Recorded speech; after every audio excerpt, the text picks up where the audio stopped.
तो आज की गहरी डुबकी में हम कुछ ऐसे स्रोतों को देख रहे हैं जो विवाह और गृहस्थ जीवन, मतलब जो घर परिवार वाला जीवन है, उसके पारंपरिक नजरिए पर काफी जोर देते हैं। हाँ, ये स्रोत बताते हैं कि पति पत्नी को अलग क्यों नहीं रहना चाहिए, या फिर शादी क्यों इतनी जरूरी है, और समाज में इस गृहस्थाश्रम का मतलब घर बसाने का क्या मकाम है। हाँ, तो हमारा मिशन क्या है आज?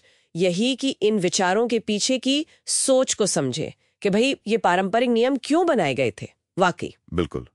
चलिए देखते हैं इन पुरानी मान्यताओं के पीछे क्या तर्क दिया गया है। अच्छा, तो सबसे पहले जो बात मुझे दिखी वो ये कि पति पत्नी को अलग नहीं रहना चाहिए, उनका वियोग मतलब सेपरेशन नहीं होना चाहिए। स्रोत में तो बाकायदा 6 कारण गिनाए हैं इसके। ये तो काफी लंबी लिस्ट है। हाँ, स्रोत इस पर बहुत बल देता है। असल में मनुस्मृति का एक श्लोक है, उसमें 6 बातें बताई गई हैं जो एक स्त्री को और एक तरह से पुरुषों को भी दूषित कर सकती हैं।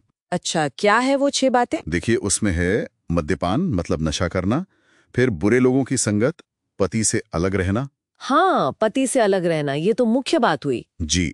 और अकेले इधर उधर घूमना, जैसे किसी पाखंडी साधु वगैरह के पास जाना और दूसरों के घरों में सोना या रहना।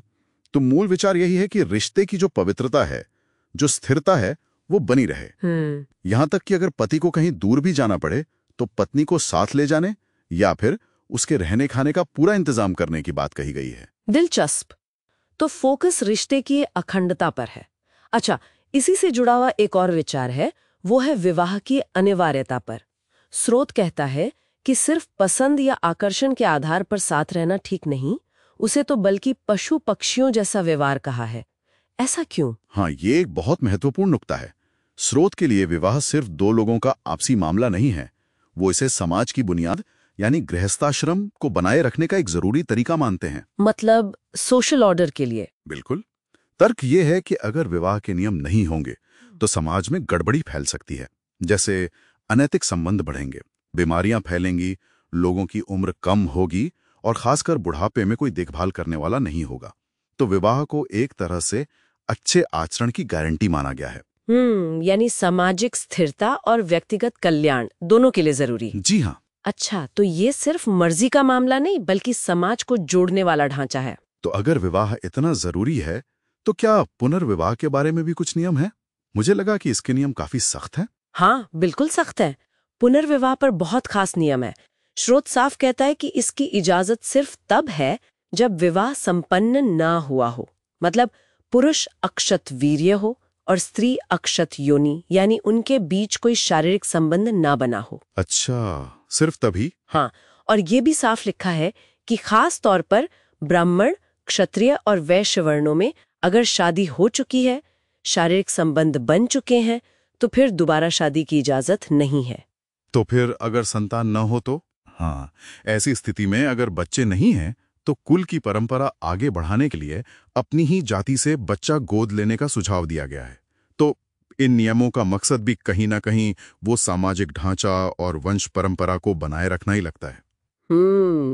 ये नियम तो वाकई आज के हिसाब से काफी सख्त लगते हैं। चलिए आगे बढ़ते हैं। गृहस्थ आश्रम को इतना ऊंचा दर्जा क्यों दिया गया है? स्रोत में तो इसकी तुलना समुद्र से की गई है, जहां सारी नदियां मिलती हैं। बिल्कुल सही। मनुस्मृति का एक और श्लोक है जो यही कहता है, जैसे सारी नदियां, सारे नाले आखिर में समुद्र में जाकर ही शांत होते हैं, वैसे ही जीवन के जो बाकी आश्रम हैं, ब्रह्मचर्य यानी स्टूडेंट लाइफ, वानप्रस्थ यानी जब लोग जंगल जाकर चिंतन मनन करते थे, और सन्यास मतलब सब कुछ छोड़ देना, ये सब गृहस्थ आश्रम पर ही टिके हैं। अच्छा, टिके हैं मतलब कैसे? मतलब ये कि गृहस्थी उनका आधार है, क्योंकि गृहस्थी कमाता है और अपनी कमाई से दान देकर, अन्न देकर बाकी तीनों आश्रमों के लोगों का पालन पोषण करता है। इसीलिए इसे सभी आश्रमों में ज्येष्ठ और श्रेष्ठ यानी सबसे बड़ा और सबसे उत्तम कहा गया है। तो ये सिर्फ जीवन का एक पड़ाव नहीं, बल्कि पूरे सामाजिक ताने बाने का एक तरह से कहें तो सेंटर पॉइंट है। लेकिन फिर उसमें सुख कैसे मिलेगा? क्या सिर्फ शादी कर लेना काफी है? स्रोत इस बारे में कुछ कहता है? नहीं, सिर्फ शादी कर लेना काफी नहीं बताया गया। स्रोत के अनुसार असली सुख तो पति पत्नी के आपसी गुणों और उनके तालमेल पर निर्भर करता है। अच्छा, कैसे गुण? बताया गया है कि सुख तभी है जब दोनों एक दूसरे से खुश हों, दोनों समझदार हों, ज्ञानी हों, मेहनती हों और व्यवहार में कुशल हों। और मजे की बात यह है कि इन गुणों की जड़ भी ब्रह्मचर्य के पालन और सही तरीके से हुई शादी, जैसे स्वयंवर वगैरह में बताई गई है। यानी व्यक्तिगत गुण और अनुशासन भी जरूरी है। जी। और इसके अलावा गृहस्थ के कुछ कर्तव्य भी बताए गए हैं, जैसे माता पिता और बड़ों की सेवा करना, समाज में सबसे मिलजुल कर रहना और बच्चों को अच्छी तालीम देना। ये सब भी सुख का हिस्सा है। तो अगर हम इस पूरी बातचीत को समेटें तो इस गहरी डुबकी से हमने क्या समझा? यही कि पारंपरिक स्रोत वैवाहिक एकता पर, मतलब पति पत्नी के साथ रहने पर बहुत जोर देते हैं। हाँ, और विवाह को सामाजिक व्यवस्था के लिए अनिवार्य मानते हैं। पुनर्विवाह के लिए बहुत खास और कह सकते हैं कि सख्त नियम हैं। और गृहस्थ आश्रम को समाज का केंद्र मानते हैं, जो बाकी सभी आश्रमों का पालन करता है। बिल्कुल।